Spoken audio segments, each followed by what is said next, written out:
2025년 2월 11일 맨발로 쓰는 아침 편지. 접지는 심혈관 질환의 핵심 원인인 혈액의 점성을 낮추어 준다.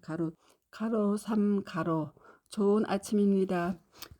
어제 아침에 이어 심장의학자 스티븐 시나트라 박사 등의 2013년 2월 14일자 미국의 대체의학지에 발표된 접지는 심혈관 질환의 핵심 원인인 혈액의 점성을 낮춘다는 연구 논문의 혈액 점성 관련 실험 결과에 따른 토론과 결론 부분 및 저의 코멘트를 아래와 같이 전해드림으로써 그러한 심대혈관 질환으로 인한 급작스러운 사망이나 질병의 위험 등에 우리 모두가 사전 대처할 수 있는 지혜를 갖추어 나갈 수 있기를 바라는 마음입니다. 3. 토론 및 결론. 위 실험 결과를 통해 동 논문은 아래의 중요한 견해들을 밝히고 있습니다. 그간 사람이 땅을 맨발로 걷고 접지하는 것의 생리적 접지 효과에 대한 미국의 여러 임상 연구에서 심혈관 및 심장 관련 여러 지표의 개선이 나타났다고 보고되었고, 그 첫 번째 연구 중 하나는 접지된 상태에서 잠을 잔 피실험자들의 밤낮 코르티솔 리듬의 정상화 보고입니다. 코르티솔 분비가 상승하면 일일 생체의 리듬이 혼란스러워지고 교감신경계가 만성적으로 활성화되어 불면증과 고혈압, 심혈관 간계 질환, 뇌졸중 및 기타 장애를 포함한 건강에 미치는 영향들이 나타나는 것으로 널리 알려져 있습니다. 그 다음 이어지는 연구에서 부교감 활동의 증가와 심박 변이도 HRV 의 증가를 포함한 자율신경계 ANS에 대한 접지의 긍정적인 효과가 반복적으로 확인되었습니다. 특히 심박 변이도는 심혈관계에 대한 자율신경 균형과 스트레스의 상태를 나타내는 중요한 지표로서 그 감소는 자율신경 기능 장애를 나타내며 관상동맥 질환의 진행의 심각성을 사전 예측해 합니다.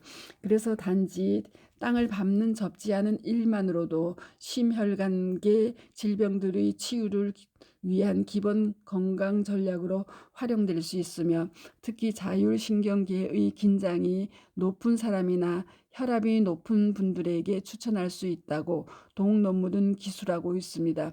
결국 사람들에게서 혈액 점도가 높아지는 것은 고혈압, 혈전의 생성, 국소성 빈혈 및 관절염에 영향을 미치기 때문에 심혈관 질환의 예측 인자가 될 수 있다는 것입니다.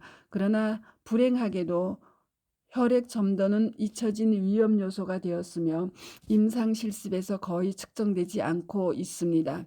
하지만 심혈관 질환을 예방하고 치유하기 위해서는 혈액의 점도와 적혈구의 응집을 낮추는 해결책이 매우 중요합니다. 특히 약물 중 스타틴은 혈액 점도 조절에 효과적인 것으로 보이지만 사망을 초래하는 등 심각한 부작용을 초래할 수 있습니다. 또한 일부 환자는 스타틴 과민증이 있습니다. 따라서 이소프레노이드 억제에 의존하지 않는 안전하고 효과적인 항염증 전략의 사용이 바람직하다고 할 수 있습니다. 신체는 접지하거나 접지하는 것은 사실상 무해합니다. 지금까지 접지가 약전 BP 가로에 미치는 영향에 대한 체계적인 연구는 없었습니다. 그러나 땅과의 접지를 하면 와파린, 쿠오마딘과 같은 혈액 희석제를 사용하는 환자는 혈액의 응고 정도를 자주 모니터해야 한다고 알려져 있습니다. 접지가 혈액 희석 효과를 가져오기 때문입니다. 의사가 땅과의 접지처럼 아무런 해가 없고 지극히 단순한 자연 치유의 해결책을 환자에게 권장하면 인간의 고통을 완화하고 삶의 질을 그만큼 향상시킬 수 있습니다. 이 파일럿 결과 연구에 따르면 접지는 제타 전이에 안전하고 중요한 영향을 미치는 것으로 밝혀졌으며 앞으로 관련 학계에서 추가적인 연구들이 요망된다고 결론을 맺었습니다. 4. 코멘트. 우리에게 심혈관 질환은 침묵의 살인자로 알려져 있습니다. 암의 경우는 환자가 그를 인지하고 치유의 방법을 찾아낼 시간적 여유가 주어지지만 심장마비, 급성 심정지, 심근경색, 뇌졸중, 뇌출혈 등 심혈관 질환은 대비할 시간조차 주어지지 않습니다.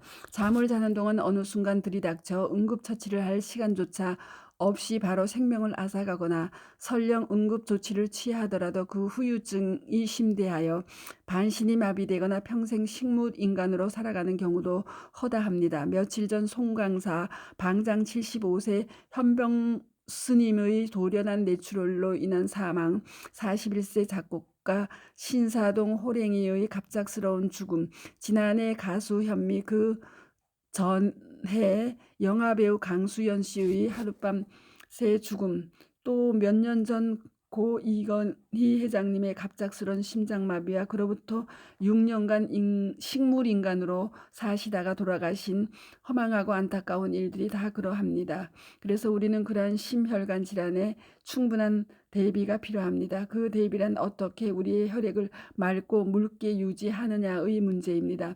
그래서 혈액의 점도가 높거나 혈류의 속도가 원활하지 않을 경우나 혈압이 높을 경우 병원에서는 혈액 희석제, 혈압약 등을 처방하고 평생 그러한 약을 복용할 것을 권합니다. 약물로 혈액의 점성을 낮추고 혈전을 방지할 뿐만 아니라 일정한 혈류의 속도를 유지하기 위함입니다. 하지만 그러한 경우에도 어느 순간 쓰러져 병상에서 식물인간처럼 사는 경우도 허다하고 또 뇌경색을 알아 약을 계속 복용하던 사람이 어느 날 심장경색으로 쓰러지는 경우도 생깁니다. 매일매일 토마토 케첩처럼 끈적끈적해지는 혈액이 와인처럼 묽고 맑게 유지되도록 하는 근원적인 생활 방식을 유지하기가 쉽지 않기 때문입니다. 여기에 우리의 맨발 걷기와 접지의 필요성이 대두되는 것입니다. 위 논문이 밝혀낸 대로 땅과 접지를 하면 땅속에서 무궁무진하게 존재하는 자유전자가 우리 몸속으로 올라와 적혈구의 표면 전하를 올리고 제타 전위를 높여 혈액의 점성을 묽고 맑게 변화시킬 뿐만 아니라 혈류의 속도를 원래의 정상으로 계속 유지할 수 있도록 해준다는 사실을 임상 실험으로 밝혀낸 것입니다. 다시 말해 맨발로 걷거나 땅과의 접지를 계속하면 혈전이 생길 이유가 없어지고 따라서 혈액 희석제인 아스피린이나 와파린, 구오마틴 등의 약물을 복용할 필요가 없다는 사실의 발견입니다. 실제 저희들과 함께 맨발로 걷는 사람들이 혈액이 맑아지고 혈압이 낮추어져 더 이상 약물의 처방이 필요 없다는 주치의의 결정이 내려진 경우들도 많았습니다. 바로 맨발 걷기와 접지의 천연의 혈액 희석 작용을 웅변하는 것입니다. 결국 우리 모두 현대인들이 매일 맨발 걷기와 접지를 계속하면 주치의와 상의하여 혈액을 희석시키는 약물의 복용을 줄이거나 아예 끊을 수 있음을 시사하고, 이는 또한 세계 최대의 사망 요인인 심혈관 질환의 위험은 물론 그 사망률 증가의 급증세까지 제어할 수 있으리라는 중요한 사실을 시사한다 할 것입니다. 관련하여 자세한 내용과 실제 치유 사례들을 아래 유튜브 영상 박동창의 맨발 강의 23 심혈관 질환 땅과의 접지 충전이 답이다를 참고하시기 바랍니다. 한편 어제 여수 요양병원에서의 맨발 강의를 마치고 참석한 간호사 유영애님과 한우 강영자님의 치유의 증언을 유튜브에 올려 여러분들과 함께 나누니 경청해 보시기 바랍니다. 감사합니다. 맨발 걷기 숲길 힐링스쿨 네이버 카페의 아침 편지입니다. 스토리양입니다. 감사합니다.